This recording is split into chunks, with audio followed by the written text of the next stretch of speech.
अमरदीप नागर एक बार फिर से आप सभी के सामने हाजिर हुआ हूं एक नई क्लास के साथ में, जिसका नाम है आज हम पढ़ेंगे। यहाँ पर चैप्टर नंबर 1 स्टार्ट कर रखा था हमने, जीव विज्ञान का परिचय, और इसके बारे में हम आगे की कड़ी से जुड़ेंगे, जिसका नाम क्या होगा, आज का हमारा टॉपिक क्या होगा, जीव विज्ञान का जो अध्ययन क्षेत्र है, किन किन क्षेत्रों में हम इसका अध्ययन करते हैं, तो उन सभी के बारे में आज हम चर्चा करने वाले हैं। गाइज, अगर आप चैनल पर पहली बार विजिट कर रहे हैं तो चैनल को सब्सक्राइब करना बिल्कुल ना भूलें, पास में जो बेल आइकन है उसको जरूर प्रेस करें ताकि आने वाला हर वीडियो का नोटिफिकेशन आपको समय समय पर मिलता रहे। चलिए स्टार्ट करते हैं आज के लेक्चर को। हमारा आज का टॉपिक है, मुख्य टॉपिक क्या है आज का हमारा, अध्ययन क्षेत्र। अध्ययन क्षेत्रों की बात करने वाले हैं हम, किन किन क्षेत्रों में जीव विज्ञान का उपयोग किया जाता है, तो उन सभी की बात करने वाले हैं हम। सबसे नंबर 1 टॉपिक हमारे पास में आता है, जीव विज्ञान जो है सबसे महत्वपूर्ण साबित होती है ये भोजन के प्रति। ठीक है, कि भोजन को किस तरीके से हम उगाएं और किस तरीके से हम जीवों से, पादपों से या फसलों से भोजन को प्राप्ति की जाए, तो उन सभी के बारे में आज जो हमारी जीव विज्ञान है ये हमें बताती है। किस तरीके से बताती है, चलिए देखते हैं। भोजन एवं जीव विज्ञान की हम बात करने वाले हैं। भोजन एवं जीव विज्ञान की हम अगर बात करें यहां से आपसे, तो ध्यान रखिएगा, यह जो जीव विज्ञान है ये भोजन के लिए किस तरीके से हमें ज्ञान प्राप्त करती है या ज्ञान प्रदान करती है। तो ध्यान रखिएगा, यहाँ पर सबसे पहले भोज्य जो पदार्थ होते हैं, भोज्य पदार्थों की हम यहाँ पर बात कर रहे हैं। भोज्य पदार्थों को किस तरीके से हमें इनका उत्पादन किया जाए और जो जीव है वो किस तरीके से इस भोजन को बनाते हैं। ठीक है, जीवों के कौन कौन से पार्ट को हम भोजन के रूप में या भोज्य पदार्थ के रूप में यूज करते हैं, तो उन सभी का ज्ञान जो प्रदान करती है वो हमारी जीव विज्ञान ही करती है। चलिए आगे जोड़ते हैं आपसे कि इनका पहली चीज तो आपके जो है जीवों से कैसे प्राप्त करते हैं, जीवों से कैसे प्राप्त करते हैं, इसका ज्ञान भी कौन देती है, जीव विज्ञान देती है। दूसरी चीज, इनका उत्पादन कैसे किया जाए, उत्पादन कैसे किया जाए। ठीक है, और इसी के साथ में अगर हम बात करें तो भोजन के लिए सबसे महत्वपूर्ण जो जीव आते हैं आपके, वो 2 आते हैं। देखिए कौन कौन सी, एक तो है आपके पशुपालन।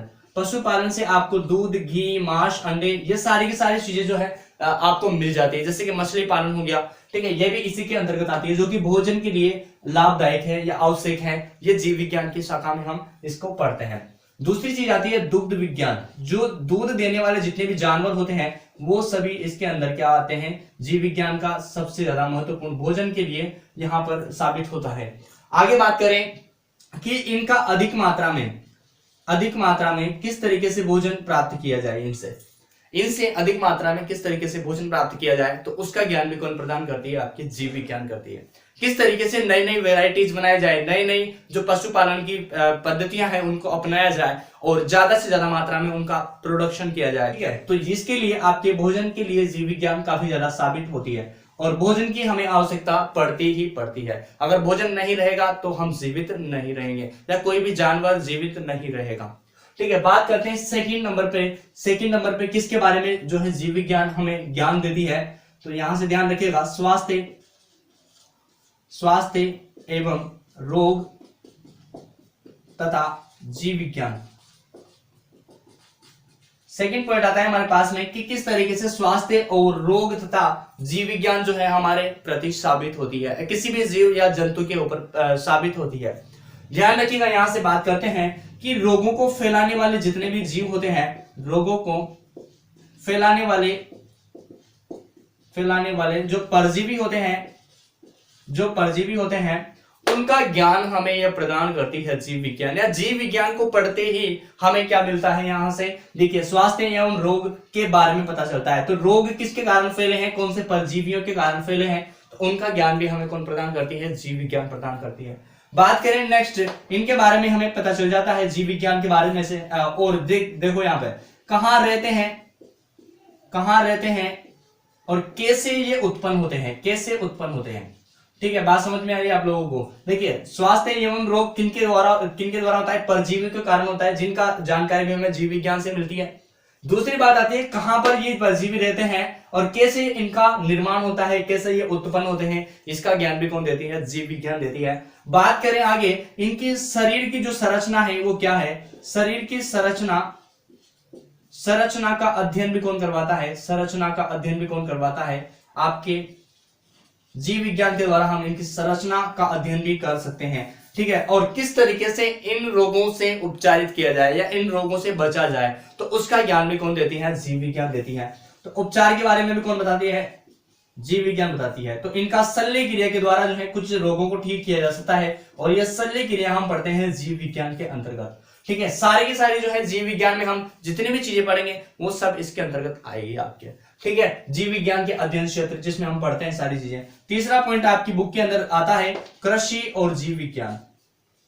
कृषि और जीव विज्ञान, कृषि और जीव विज्ञान के अंतर्गत अगर हम बात करें तो यहां से देखिए लाभदायक और हानिकारक परजीवी जो होते हैं, परजीवी और जंतुओं का अध्ययन जो किया जाता है वो भी आपके जीव विज्ञान के अंतर्गत ही किया जाता है। लाभदायक और हानिकारक परजीवी तथा जंतुओं का अध्ययन किसके अंतर्गत किया जाता है, जीव विज्ञान के अंतर्गत किया जाता है। कहां पर लाभदायक और हानिकारक होंगे, ये कृषि क्षेत्र में लाभदायक और हानिकारक होंगे। बात करें हानि पहुंचाने वाले कौन कौन से ऐसे जीव हैं जिनके बारे में हमें जीव विज्ञान बताती है, तो ध्यान रखिएगा यहां से कीट, सूत्रकृमि, चूहे, इन सभी के बारे में, ठीक है। कीट, सूत्रकृमि, चूहे और भी कई सारे जानवर इसके अंतर्गत आ जाते हैं जो कि कृषि क्षेत्र में हानिकारक और लाभदायक रूप से साबित होते हैं, ठीक है। तो उन सभी के बारे में कौन ज्ञान देता है, जीव विज्ञान ज्ञान देता है आपको। और बात करें आगे कि इनका स्वभाव कैसा होता है, ये कहां पर रहते हैं, किस तरीके से अपना जीवन व्यतीत करते हैं, तो इन सभी की जो जानकारी है वो जीव विज्ञान के अंतर्गत हमें मिलती रहती है। बात करते हैं आगे कि इनका रचना, इनकी जो संरचना होती है, रचना कह दो या संरचना कह दो, तो इनकी संरचना कैसी होती है, इनकी संरचना कैसी होती है। और आगे बात करें इनका जीवन चक्र कैसा होता है, कितने महीने तक ये जीवित रहते हैं और कौन से महीने में कौन सा जीव प्रकट होता है, तो इन सभी की जानकारी भी कहां से मिलती है, हमें इन सभी की जानकारी भी आपके जीव विज्ञान के अंतर्गत ही मिलती है। और इन्हीं सभी के आधार पर इन सभी की जब जानकारी हमें मिल जाती है तो इसका हम उपचार करने में सफल हो जाते हैं, ठीक है। तो इनका उपचार करने में आपकी कौन सफल हो जाती है, आपके जीव विज्ञान के अंतर्गत हम क्या हो जाते हैं, उपचार करने में भी सफल हो जाते हैं। जैसे कि आपको पता होगा कि जो आपकी केचुआ होता है, केचुआ मृदा को उर्वर बनाने का काम करता है, जो कि एक लाभदायक जीव है, यहाँ पर हमारे पास में लाभदायक जीव है। उसी के साथ में सांप जो होता है वो क्या करता है, कीटों को खा जाता है। सांप क्या करता है, कीटों को खा जाता है। और कीट जो होते हैं वो फसलों के अंदर या फलों के अंदर, या हम कह सकते हैं फूलों के अंदर जो परागण की क्रिया होती है उसको बनाने में या उसको उसमें सहायक होती है, सफल बनाने में सहायक होती है, ठीक है। तो परागण की क्रिया, भूमि की उर्वरता, और हम बात करें यहाँ से जो सर्प होते हैं वो कीटों को खाने का काम करते हैं, जो कि हमारे कृषि क्षेत्र में लाभदायक साबित होते हैं। बात समझ में आ रही है आप लोगों को। 4वें नंबर पे बात करते हैं, 4 नंबर पे बात करें हम, तो यहां से देखिए आपके पास में जाता है उद्योग एवं जीव विज्ञान। उद्योग एवं जीव विज्ञान की किस तरीके से हमारे साबित होती है जीव विज्ञान के अंतर्गत, तो ध्यान रखिएगा व्यवसाय के क्षेत्र में, व्यवसाय के लिए हमें क्या करना पड़ता है, उद्योग धंधे करने पड़ते हैं, जिसकी जानकारी कहां से मिलती है, जीव विज्ञान के अंतर्गत मिलती है, ठीक है। कि कौन सा हमें उद्योग करना चाहिए जिससे हमें ज्यादा से ज्यादा क्या हो, उसमें आय प्राप्त हो, ठीक है, आय प्राप्त हो, इनकम हो, ठीक है। तो इसके क्षेत्र में, उद्योग के क्षेत्र में बात करें, जैसे कि आप यहाँ पर कृषि क्षेत्र में पढ़ रहे हैं अपन, तो मोती पालन हो जाता है, मोती पालन, स्पंज पालन, कोरल पालन हो जाता है आपके पास में, चमड़ा उद्योग जो होता है वो हो जाता है। और बात करें यहाँ से शहद पालन, ठीक है, मधुमक्खी पालन जो होता है उसमें शहद होता है, रेशम पालन, रेशम कीट पालन होता है, ठीक है। और ऊन पालन होता है, ऊन के लिए खेती की जाती है, ठीक है। और बात करें लाख उत्पादन जो है, इन सब के बारे में, जो कि उद्योग क्षेत्र है, उद्योग धंधे है ये, इन सब के बारे में जीव विज्ञान से आपको क्या मिलती है, जानकारी मिलती है। बात करें यहां से, ये सब के सब जो उद्योग क्षेत्र हैं ये क्यों बनाए गए हैं या इनको क्यों हम यहाँ पर पढ़ रहे हैं, तो ध्यान रखिएगा रोजगार प्राप्त करने के लिए। किसके लिए, रोजगार के लिए, रोजगार कम ना हो, रोजगार बना रहे, इसीलिए इन सभी का जो है उद्योग धंधे यहाँ पर जीव विज्ञान के अंतर्गत हम इसकी जानकारी लेते रहते हैं। चलिए नेक्स्ट कड़ी से जुड़ते हैं। 5वें नंबर पे आपके पास में जाता है जंतुओं का संग्रहण, जंतुओं का संग्रहण तथा जीव विज्ञान,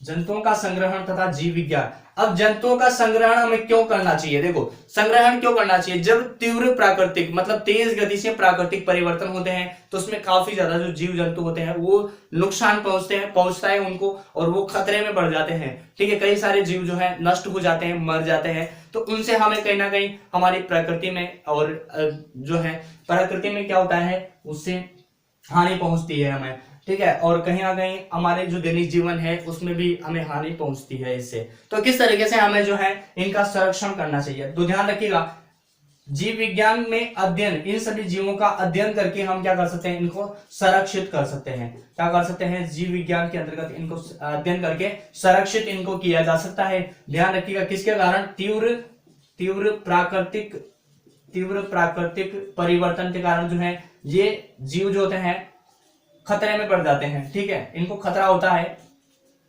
तो इसके कारण हम इनका अध्ययन करके और इनको क्या कर सकते हैं, यहाँ पर संरक्षित कर सकते हैं।